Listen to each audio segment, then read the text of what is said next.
आनंदी मालिकेच्या आजच्या भागामध्ये इथे शिल्पा आनंदीला म्हणत असते, काहीही झालं तरी तू अवॉर्ड फंक्शनमध्ये जायचं नाही. तेव्हा आनंदी म्हणते, नाही शिल्पाताई, काहीही झालं तरी आज मी तुमचं काही ऐकणार नाही आहे. आत्तापर्यंत तुम्ही मला या घरातल्या नोकरासारखं वागवलंत. तुम्ही जे बोललात ते मी सगळं तुमचं ऐकलं. पण आता आज जे तुम्ही बोलताय ना ते मी ऐकू शकत नाही. कारण प्रश्न मालक साहेबांच्या मान सन्मानाचा आहे. हे बघा, मी तुम्हाला नकार देते म्हणजे तुमचा अनादर करते असं प्लीज समजू नका. आणि जर तसं तुम्हाला वाटत असेल तर तुम्ही त्यासाठी मला शिक्षा पण देऊ शकता. पण माझं अवॉर्ड फंक्शनमध्ये जाणं गरजेचं आहे. कारण तसं मालक साहेबांनी मीडियासमोर सांगितलं आहे. आणि जर मी त्या ठिकाणी गेले नाही तर मीडियासमोर मालक साहेबांची नाचक्की होईल आणि नाचक्की झाली तर सगळ्यांनाच वाईट वाटेल. त्यामुळे मी तुम्हाला नकार देते.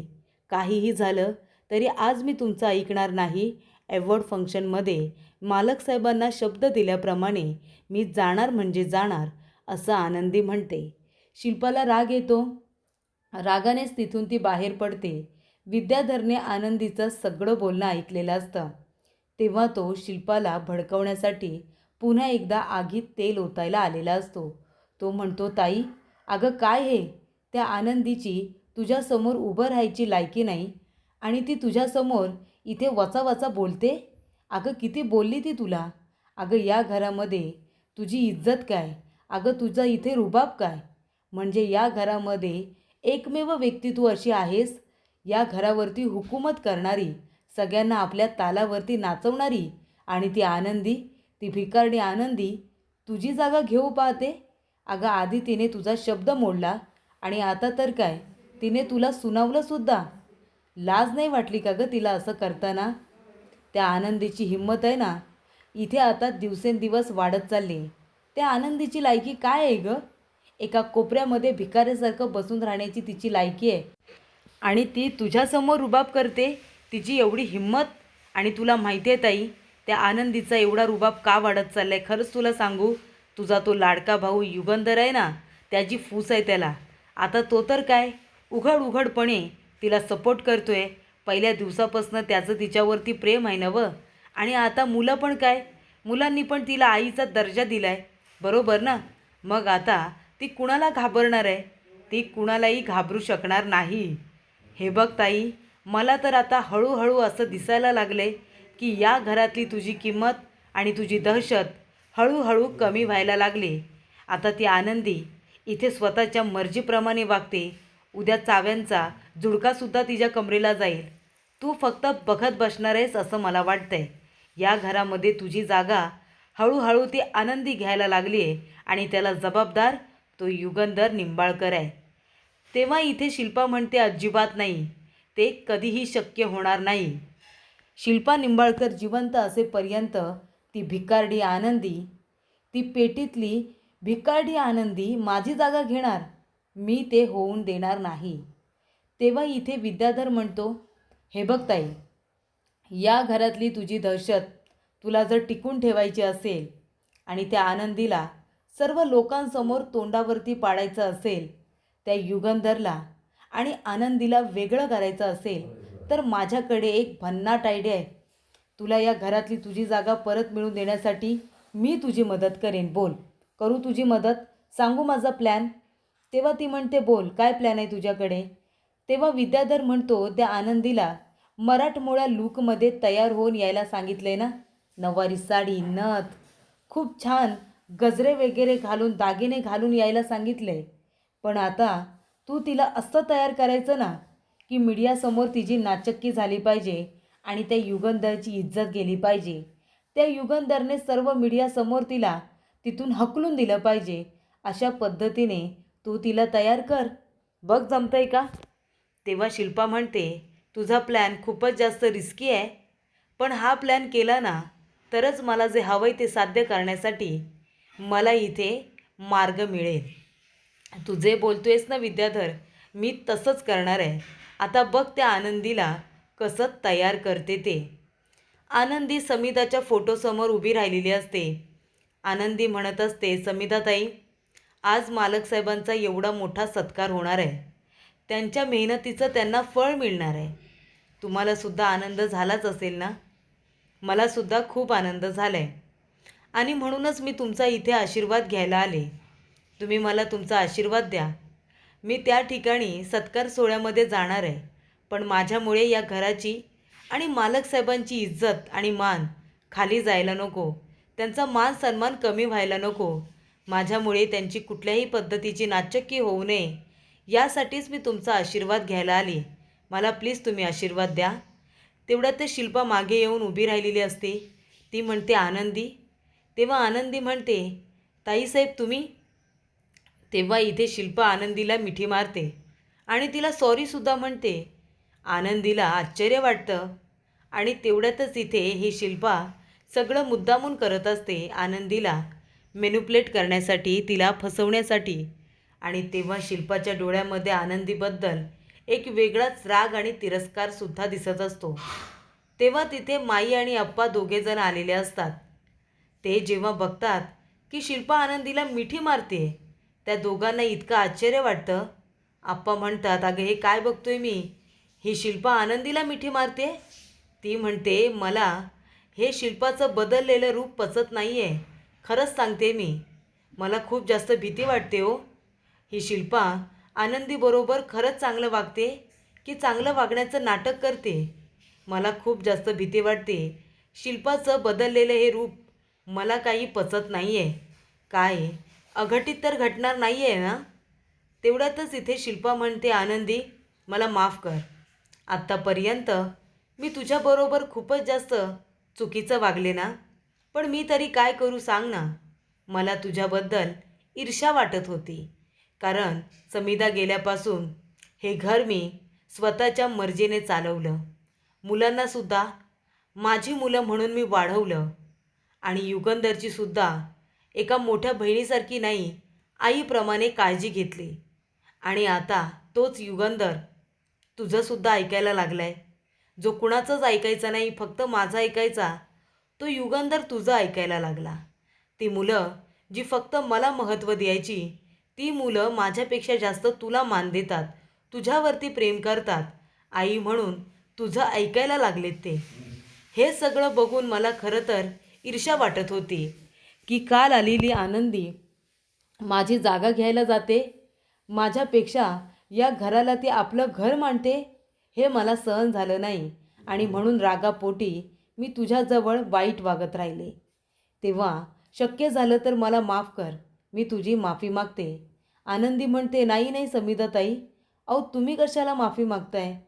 हे बघा, तुम्ही माझ्यापेक्षा मानाने वयाने मोठे आहात. तुमचा अधिकार आहे माझ्यावरती. तुम्ही मला बोलू शकता, मला ओरडू शकता. मी कधी तक्रार केली आहे का? हे बघा, तुम्ही प्लीज माझी माफी मागून मला पापाची धनी करू नका. तेव्हा ती म्हणते, नाही आनंदी, असं बोलू नकोस. मी तुला मनापासून सांगते, आज इथे आता मी तुला निंबाळकरांची सून म्हणून स्वीकारते. निंबाळकरांची सून म्हणून आज मी तुझा मोठ्या मनाने स्वीकार करते. तेव्हा इथे आनंदी म्हणते, खरंच खरं बोलताय तुम्ही शिल्पा मॅडम? ती म्हणते, हो अगदी खरं. तेव्हा इथे आनंदी म्हणते, तुम्ही मला माफ करून मोठ्या मनानं माझा सून म्हणून स्वीकार केलात, त्याच्यामध्येच सगळं आलं. तुम्ही प्लीज माझी माफी मागू नका. ती म्हणते, खरंच तुम्हाला माफ केलंच ना आनंदी? आनंदी म्हणते, हो मी तुम्हाला माफ केलं. माझ्या माफ केल्यामुळे तुम्हाला जर छान वाटणार असेल तर मी केलं तुम्हाला माफ. तेव्हा शिल्पा म्हणते, मग आता तू जर मला माफ केलं असशील तर आज तुला माझं ऐकावं लागेल. आज अवॉर्ड फंक्शनला जाताना मी तुला छान तयार करणार आहे. मस्त नऊवारी साडी, मोगऱ्याचे गजरे, दागिने खूप छान तयार करणार आहे मी तुला. चल माझ्याबरोबर. तेव्हा इथे आप्पा म्हणतात, काय गं, बघतेस ना शिल्पा स्वतः तयार करणाऱ्या आनंदीला. तेव्हा इथे माई म्हणतात, अहो मला खरं तर खूप जास्त भीती वाटते.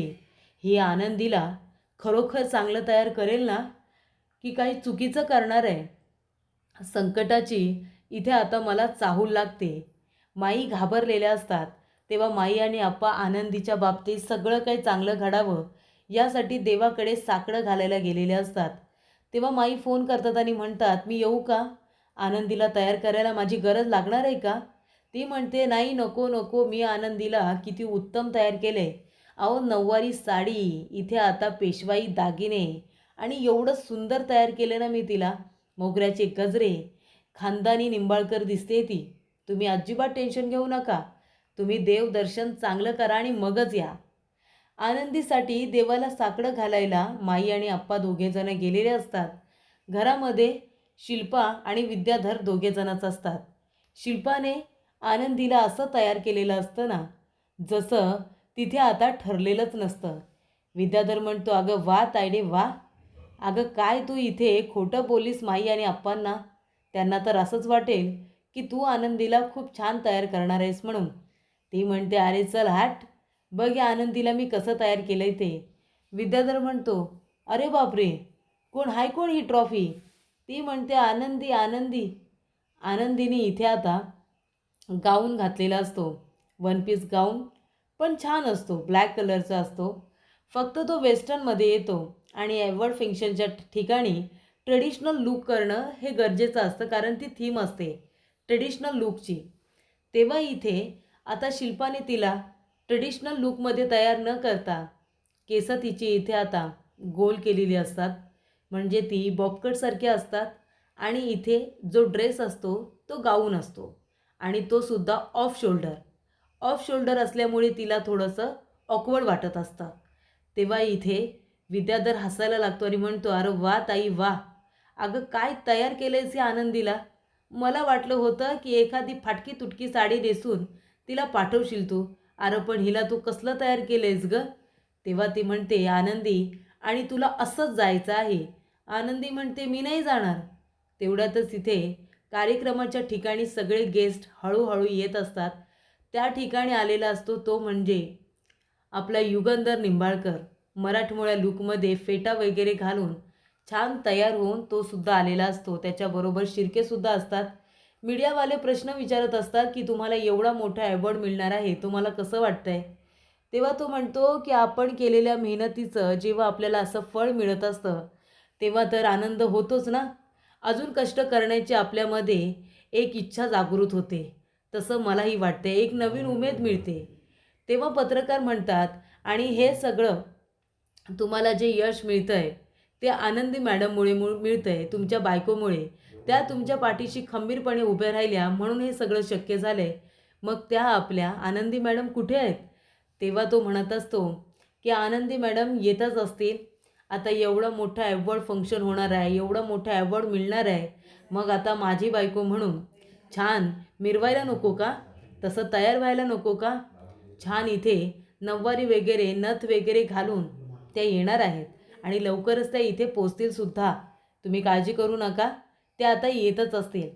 तेव्हा तुम्हाला एवढं मोठं यश मिळालं त्याबद्दल तुमची काय आखणी आहे, पुढे काय तुमचे प्लॅन्स आहेत, हे सगळं आता मीडियावाले विचारत असतात. आणि त्या प्रत्येकाचं उत्तर युगंधर निंबाळकर हसत मुखाने देत असतो. आणि आता आनंदी माझी बायको आहे, ती तयार होऊन इथे येतच असेल. मुलींना बायकांना तयार व्हायला वेळ तर लागतच असतो, तसा वेळ इथे माझ्या बायकोला आनंदीला सुद्धा लागतोय. पण तुम्हाला जास्त वेळ वाट बघावी लागणार नाही आहे, थोड्या वेळातच ती इथे पोचणार आहे, असं युगंधर निंबाळकर मीडियासमोर सांगत असतो, आनंदीचं कौतुक करत असतो. तेव्हा इथे युगंधरच्या तोंडून आता आनंदी माझी बायको आहे, ती आता इथे येणारच आहे, छान तयार होऊन येणार आहे, हे ऐकून शिर्केला छान वाटत असतं. तेव्हा इथे आता आनंदी म्हणत असते, मी अशी जाणार नाही आहे. शिल्पाताई तुम्ही असं का करताय? युगंधर साहेबांची, मालक साहेबांची मान शर्मेने खाली जाईल असं प्लीज काही करू नका. ती म्हणते, तू नको शिकू मला, कळलं ना. आणि तुला बघून आहे ना युगंधरची मान खालीच गेली पाहिजे, त्याने तुला तिथून हकलूनच दिलं पाहिजे. मगाशी मी तुझ्याशी जरा काय नीट बोलले, हुरळून जाऊ नकोस लगेच. मी तुझ्याशी चांगलं बोलायचं फक्त नाटक केलेलं नाटक, कारण मला तुला असं तयार करायचं होतं ना म्हणून. कळलं तुला? ती म्हणते, का असं केलं तुम्ही? सांगा ना, का केलं तुम्ही शिल्पा मॅडम असं? तुम्हाला जर मला तिथे पाठवायचं नव्हतं तर तयारच करायचं नव्हतं मला. मी जशी तयार होते तशीच मी गेले असते ना. असं करायची काय गरज होती? हे बघा प्लीज मला असं पाठवू नका. मालक साहेबांची मान इथे खाली जाईल असं काही करू नका. तेव्हा इथे शिल्पा म्हणते, जायचं तर असंच जायचं. तेव्हा विद्याधर म्हणतो, वा ताई वा, काही तयार केलेस ग तू तिला? आता तो युगंधर निंबाळकर आहे ना, गेटमधूनच हिला हकलून देतो की नाही बघाच तुम्ही. तेव्हा इथे ड्रायव्हरला सांग गाडी काढ. विद्याधर म्हणतो गाडी कधीपासूनच रेडी आहे, मॅडमला पाठवा आणि इथं तिथं गाडी थांबवायची नाही, थेट अवॉर्ड फंक्शनच्या ठिकाणी गाडी थांबवायची असं सक्त ताकीद शिल्पाने दिलेली असते. आणि त्यामुळे इथे आता आनंदी गाडीमध्ये बसलेली असते. ती म्हणते दादा अहो मी अशी कशी जाऊ अवॉर्ड फंक्शनच्या ठिकाणी, मालक साहेब बघतील तर कसं वाटेल त्यांना, त्यांची मान खाली जाईल, इज्जत जाईल त्यांची. नाही नाही मला तिथे जायचं नाही आहे. युगंधर म्हणतो अरे काय शिरके, आनंदी येवा नाही यायला पाहिजे होती, ताईने लवकर तयार करायला पाहिजे होतं तिला, अजून आली नाही आहे, सगळे वाट बघतायत ताटकळेत बिचारे. तेव्हा इथे आनंदी म्हणत असते दादा एक काम करता का तुम्ही, दादा प्लीज गाडी फिरवा, माझ्या घरी घेऊन चला, मला माझ्या आप्पांकडे घेऊन चला, मी जरा नीट तयार होण्याचा प्रयत्न करेन, प्लीज मला जरा घेऊन जाता का. ते म्हणतात अहो आनंदी मॅडम असं काय करताय तुम्ही, तुम्हाला माहिती आहे ना शिल्पा मॅडम कसे आहेत, त्यांनी मला नोकरीवरती ठेवलं आहे, तुम्हाला थेट अवॉर्ड फंक्शनच्या बाहेरच सोडायला सांगितले आणि जर मी तसं नाही केलं ना, आधेमध्ये जर कुठे गाडी थांबवली तर शिल्पा मॅडम मला नोकरीवरून काढून टाकतील, मला नोकरीवरून काढून टाकलं तर मी काय करू, माझ्या कुटुंबाची सर्वत्र जबाबदारी माझ्यावरती आहे, प्लीज माझ्या पोटावरती पाय आणू नका. आनंदी मॅडम मी तुमचं नाही ऐकू शकणार, प्लीज मला गाडी चालवत तिथपर्यंत जाऊया. त्यानंतर इथे आनंदी गप्प बसते, कारण प्रश्न काकांच्या नोकरीचा असतो, त्यामुळे इथे शिल्पा किती तापट डोक्याची आहे तिला पण माहिती आहे. तेव्हा आनंदी म्हणते अरे देवा आता काय करू मी खंडेराया, असं कसं अवॉर्ड फंक्शनमध्ये जाऊ, तिथे जाण्याच्या आधी खंडेराया तुम्ही माझा जीव घ्या, मला मारून टाका, पण माझ्यामुळे मालक साहेबांची मान खाली जाईल किंवा त्यांची इज्जत जाईल असं काही करू देऊ नका. तर प्रेक्षकांनो पुढील भागामध्ये आनंदी गाडीतून खाली आता उतरलेली असते, तेव्हा सगळे लोक तिच्याकडे बघत बसतात. युगंधरसुद्धा तिच्याकडे एकटक बघतच राहतो. त्यानंतर ऑफ शोल्डर ड्रेस असल्यामुळे युगंधर येतो, तिच्या खांद्यावरती आपले हात ठेवतो आणि तिला आधार देतो की मी आहे तुझ्याबरोबर, तू एकटी नाही आहेस. आणि तो आता एक शॉल घेतो आणि तो तिच्या अंगावरती मागून टाकतो, जेणेकरून तिला अनकम्फर्टेबल फील होणार नाही. आणि त्यामुळे ती शॉल तिला दिल्यानंतर ती कम्फर्टेबल झालेली असते. तेव्हा मीडियावाले त्याला आता विचारत असतात या विक्रीबद्दल तुम्हाला काय बोलायचं आहे ते बोला, इंग्लिशमध्ये प्रश्न आता विचारले गेलेले असतात. तेव्हा युगंधरला इंग्लिश बोलता येत नसतं, तेव्हा इथे आनंदी म्हणते की मी तुम्हाला उत्तर देते त्यांच्या वतीने, जे काही प्रश्न आहेत ते विचारा. तेव्हा इंग्रजीमध्ये तिला प्रश्न विचारले जात असतात आणि ती प्रत्येक प्रश्नाचं उत्तर इंग्रजीमध्येच देत असते. तेव्हा इतक्या हुशार आनंदीला बघितल्यानंतर इथे आता युगंधरची बोलती कायमस्वरूपी बंद झालेली असते. तो इथे आता एकदम स्तब्ध झालेला असतो, त्याच्याकडे शब्दच नसतात आणि तो एकटक आनंदीकडे आता बघत असतो, आनंदीची हुशारी ऐकत असतो. तिचं इंग्रजी बोलणं इतकं सुंदर असतं की ते ऐकून त्याला इथे आश्चर्य वाटलेलं असतं.